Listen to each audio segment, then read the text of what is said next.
Thanks a lot for having me as well. I am a reporter at Reuters and I cover corporate governance, the C-suite, and everything that boards are up to. So yeah, this is an area that we're very focused on hearing about how boards are incorporating and overseeing ESG as a risk and just kind of as a new part of their operations. So our panelists today are Byron Loflin from Nasdaq, Sandy Nessing, and Lisa Groff from AEP, which is a utility in the Midwest. So to start it off, why don't we hear a little bit about how AEP approaches ESG at the board level? Well, good morning, everyone. Really great to be here. Good to see you all again. This is Sandy Nessing with AEP. So how do we approach ESG? Well, first of all, it's on our risk register, so it's being reported up to the board on a regular basis. We manage it. It's actually done across the organization, and I'm going to invite Lisa to jump in at any time here too. We have a dedicated ESG team that is a cross-functional group of people representing sustainability, investor relations, enterprise risk management, treasury and finance, legal from a governance perspective, and then we bring in subject matter experts like environmental services, communications, D&I, future of work. So we bring in people as we need them, but the core team really is focused on how ESG is affecting all aspects of our business. And we are the ones who are monitoring, managing, raising the flag and saying, this is something we need to be watching. This is something we need to be managing. This could potentially affect AEP. How could it potentially affect the company? And we bring that up to executives and ultimately to the board. Lisa, did you want to add something as well? Yes. So like Sandy had mentioned, we have ESG on our risk register. It's been on there for some period of time. And we also have it weaved into a lot of the material risks that we're watching for the board. The material risks that we discuss with the board are really the risks that are impacting the strategy of the board. And you can see that aspects of ESG are weaved into all of them. If, for instance, I'll just give you an example, coal-fired generation and transition to renewables is a major focus for our company, as you could imagine. And there are pieces of ESG woven into that in terms of the communities that we serve and the just transition, and how we transition both those communities, social transition, as well as the economic transition to the new generation has impacted surrounding communities. And so we highlight that on our reporting for the board. And how frequently is the board discussing these matters? And is it housed within a specific committee of the board, or is it a whole board discussion?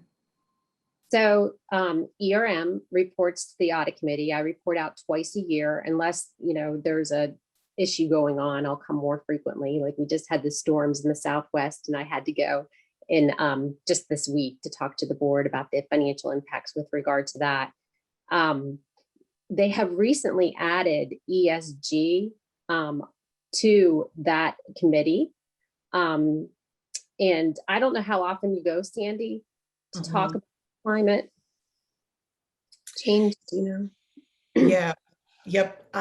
So Lisa goes to the audit committee. I go to the governance committee and the audit committee. So I go to governance twice a year, and then I go to audit once a year, because all the data that we collect and report on is audited internally. So that report goes over to the audit committee. But they're also interested far beyond the data there. They're really interested in the issues. They've actually appointed one of the committee members to be on ESG, and so so he's informed going into those meetings and can have those conversations as well. So the board is very, very much engaged. While these are the two committees where the primary responsibility lies. I would argue that it's the entire board that is engaged on this issue because they understand the impact that it has all across the business.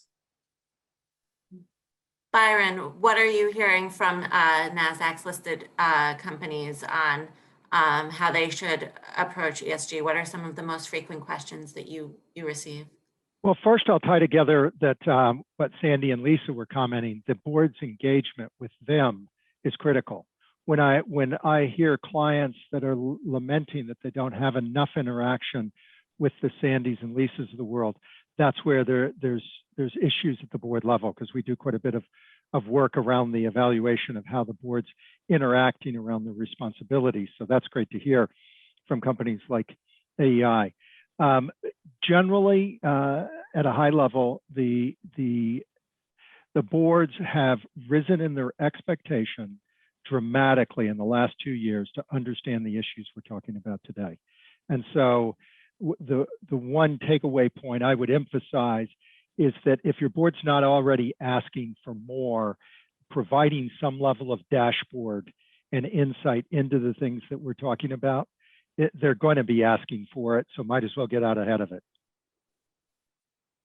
And how frequently, Sandy and Lisa, are you guys hearing from your investors and potential investors on issues that fall within the ESG umbrella? Oh, let me count the ways. All the time, all the time. You know, what Byron said a couple of years ago, how it really started to ramp up is when we really saw, we've been getting these questions for probably the last 4 or 5 years now. But in the last couple of years, what has happened is not only are we getting questions on ESG, you know, to the IR team and to the core ESG team, but now our lead director, who does outreach annually on governance matters with our largest institutional investors, is hearing about ESG questions in those meetings, and they're asking for separate meetings on ESG. And so we're having, you know, investor days with institutional investors, and then they're saying, okay, well, we've got this ESG team. Can we set up a separate meeting and can we talk? And so there's a lot of that going on right now, actually. I feel like I'm on investor calls or responding to something like that on a constant basis. And it's great. It's great conversations. And part of what we're seeing happen, and I would say this is probably true with pretty much any company, is that what we're seeing because of ESG, parts of the company that never came to the table to engage with investors are coming to the table, because those are the issues that investors are asking us about. They're asking us about how you're taking care of your employees during the pandemic. So safety and health became a big issue. Diversity, equity, and inclusion, not just at the board level, but in your workforce. What's that racial, ethnic, and cultural diversity of your workforce? And we're starting to see some real pressure on that from large investors and activists. And so you're seeing different aspects, social issues for the most part, come to the fore, and parts of the company that never had to have those kinds of interactions are having to have those kinds of interactions now. And that's not a bad thing. And it keeps everybody kind of informed. It really helps when we're doing our strategic planning to understand how that impacts all across the board. So yeah, it is something that is very, very active.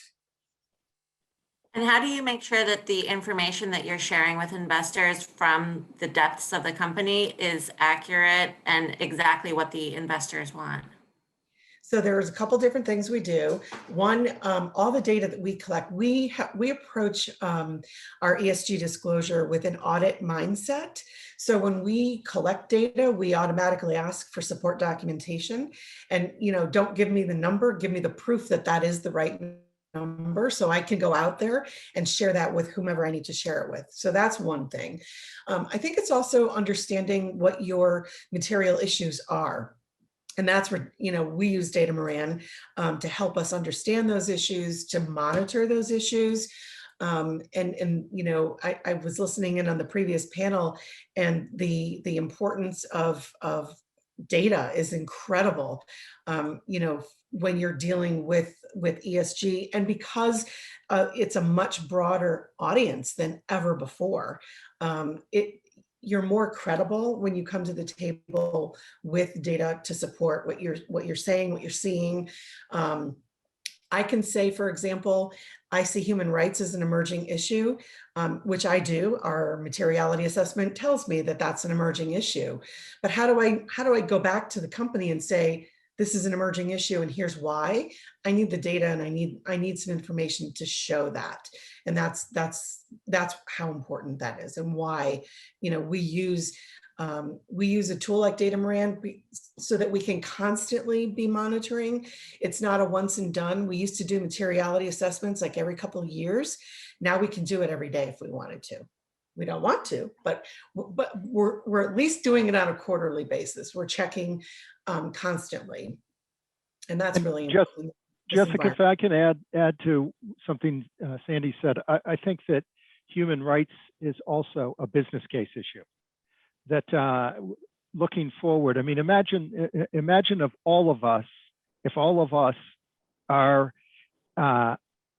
scale went down 10%, versus if we scaled the world's economy up 10% through human rights issues and identifying ways to raise wages.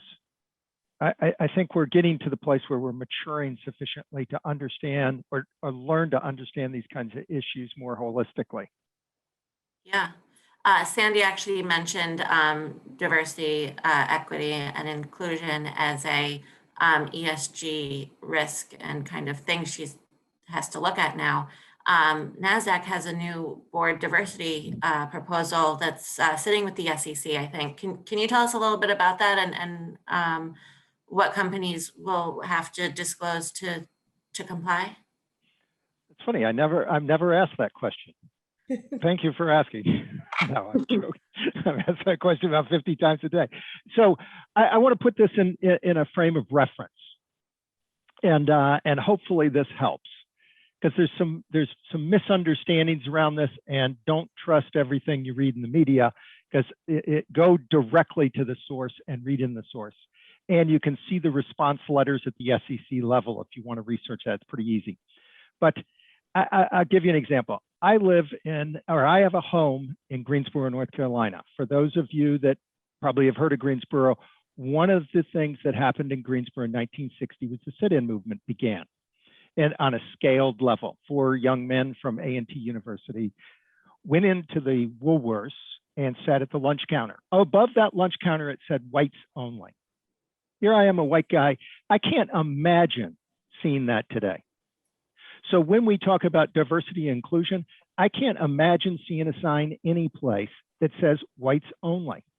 Yet that's kind of the discussion over the last year, isn't it? Whites get a certain type of attention, others. So for board members listening and communicating with board members, we're not trying to tell people there's a quota, you must obey it. That's not Nasdaq's job. Again, we're trying to get out ahead and help boards and the investor community and the leadership community at large think ahead about this so that it doesn't come back to sting you, so that we're reducing risk.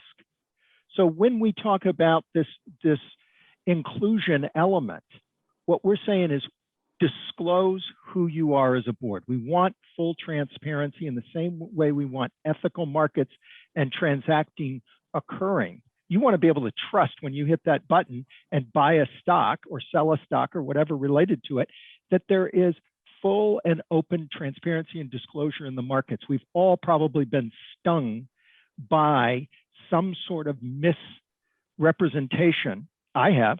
I invested in something and it ended up that there was a scam going on, even though the product to this day is great. The company went bankrupt because they were scamming. They were shorting their own stock and stuff. And this kind of nonsense can occur. We're trying to take some of the nonsense out. So I'm putting a practical kind of board member approach and perspective to it. And if you want to know the details, we're happy to get into them and look at it board to board and how it affects you. We've got guidance and advisory here at Nasdaq to help. So you guys view this as kind of getting ahead of ESG risk because your listed Absolutely. companies will be kind of on the forefront already disclosing this and not waiting for some other government perhaps intervention That's right. on it. We firmly believe that this should be in the private markets, that public companies should respond. And there's various types of responses, and there is a runway. It's not like you've got to comply tomorrow. There's a comply and explain element. There's a multi-year response element. So it's not onerous, but it is, I do view it as visionary and looking forward in terms of, primarily in terms of risk. How, what is AEP's approach to, at the board level, disclosing diversity figures? We've been doing it for 15 years. So we've actually been disclosing our EEO1 data for 15 years. So I feel like we're ahead of the game. I have to say, you know, I was part of a roundtable discussion on this very issue several months ago with some very big companies. And I was absolutely flabbergasted by how many of them do not disclose anything, not just about their board, but not their workforce either. And so, and they're scared to. And I'm like, I don't understand. I don't understand that. And it's probably just me, but we've been very transparent about that for a really long time. It's super important to us. Another issue that has come up that I've heard from board members, from companies, is that there's a multitude of like ESG ratings out there. ISS has one, Sustainalytics has one, MSCI has one. I think it goes on from there. How do you guys focus on which ones to work with and the different information each one is asking for? So the simple answer is I ask our investors, where do you get your research on AEP? So that's one of the questions I ask them all the time. And that gives me insight into where I need to focus. And typically Sustainalytics, MSCI, ISS, you know, the ones that you talked about, those are the ones that rise to the top, but there are others that are emerging onto the landscape and are becoming more important. So that's number one. But, you know, to your point that they all ask different questions. I mean, we could be disclosing carbon emissions like 10 different ways because everybody asks for it in a different format, different denominators, different whatever. So what we did a couple of years ago was we put together what we call our ESG data center. It's based, it's web-based. It sits on our website. And we took a look at all of the surveys that we are asked to complete every year. And we looked at the metrics that are most relevant to AEP. And we said, okay, well, we keep having to answer these questions every year. They're important to our investors, so let's just do it. So what we did was we compiled them all together. And now instead of going out to our subject matter experts 10 times a year, we do one ask and we complete the whole thing and we put it out there. Sandy, your connection just went out for a second. We try to direct them there. Got it. That seems like a great approach, to just have one landing spot on the website where you can just point all of the questions to. Byron, is that something that you recommend to your clients? Yes, very much so, and it makes life easier for one. And it's become pretty common. I mean, interestingly enough, I started recognizing this primarily where I spend my time work-wise on a given day is around board evaluations and working with boards around their evaluation process and feedback and advisory out of that. And the boards that have the most, I mean, the companies that have the most sophisticated relationships, but in a good, not complex, but sophisticated relationships between, again, like people like Sandy and Lisa, and then they're disclosing these things on their websites. It's interesting, you see a consistent theme and you feel, from my perspective, and I get to do this often, I feel a lower level of risk across the organization. And so there's a consistent tone from the top as we used to emphasize it. Now I think that tone is more prolific because there's more engagement between the board and again, folks like Sandy and Lisa in boardrooms and with committees. In your board evaluations, how important is like board literacy, board fluency on ESG? And are you seeing from companies a new demand for board members to have some sort of ESG experience? You know, that's a great question, because 2 years ago, I felt like I was educating many board members on the origin, the source, the evolution of the term ESG. And today, I often feel like they're educating me now. I will throw out one thing, though, that I think that we need to integrate into this discussion more, and that is the digital data element. So it really kind of should be ESG and D, because this D risk element, the D implication, all the way through our lives and what we're doing, whether or not it's social media, it's trust, you know, going back to our theme, trusting the data. We find this term data is ever present. And then the digital data element, I mean, being able to watch the helicopter fly on Mars. I mean, think about all that is, and then what we're doing today. Zoom went public 2 years, three days ago. I mean, imagine if we didn't have Zoom and Teams and so on, we wouldn't be able to do this sort of thing. So you start to get how quickly the data world is changing. And therefore, it's important for all of us and boards to recognize the speed of change. Absolutely. So thinking about change, and as we kind of come to the end of our session, looking forward, where do you see the conversation at the board level moving to on ESG? Will it become more data focused? Will this be the only thing boards talk about? Where do you see it going from here? Is that Lisa. for all of us, or? For everyone. Go ahead. I think the data part is going to be a very important part of it. I think they're going to want, because there's so much information out there, that it's going to be important for us to determine what are the key indicators of what determining how the risk is going.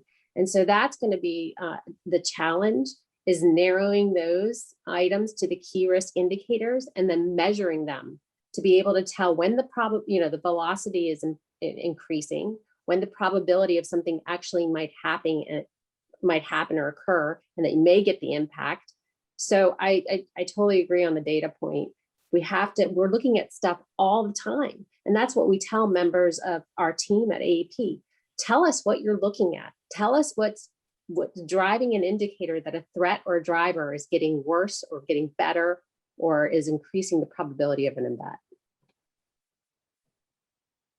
Yeah. I think why, I honestly think that's why, because of the disclosures and the measurements and the rigor that's going to have to take place around the compliance, now that if we evolve to the fact that you have to disclose these items in your 10K, there's going to have to be controls put in place.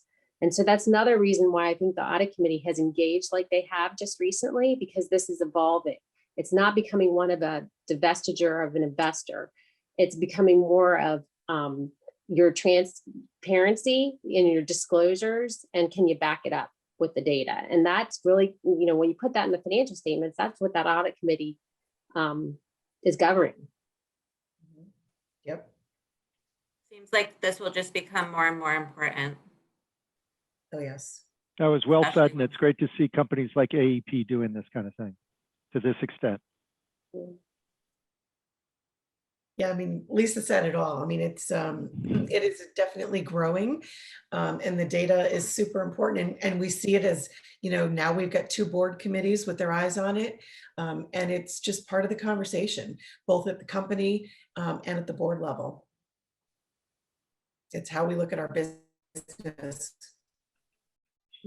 Sounds like we're all going to be busy for the next long while.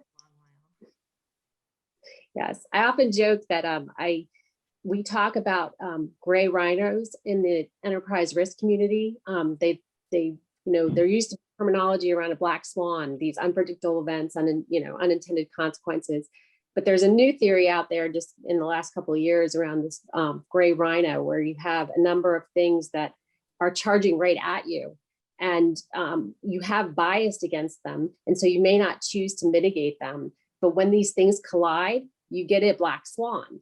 And I've told Sandy that her perseverance over the last 20 years on this event, when a lot of people, this wasn't a focus for them, ESG wasn't, the velocity of which has picked up over the last couple of years and of the focus, I tell the board, this climate change, this, because we have climate change as well on the watch list, but as well as ESG, these are your gray rhinos. They have been coming at us all this time, and we've been doing a great job, you know, Sandy's group has, on mitigating it and complying and getting the information out there to our investment community and being transparent.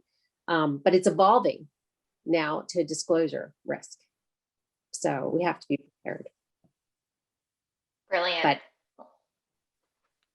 Thank you. Thank you to everyone, to the experts, for sharing your views. I think this was a very important topic. We got a lot of questions in the chat and Q&A around this. So thank you, Jessica, Byron, Sandy, and Lisa. Definitely one to continue. And, you know, the theme around taking ownership, I think, really resonated, you know, just in terms of not being reactive to what the ratings are asking, for instance, but you're taking ownership to say, we have a process in place. We know what our issues are. We're looking ahead continuously, to your point, Lisa, and we're going to communicate that transparently to you. So appreciate your time. We're going to transition now into the next session.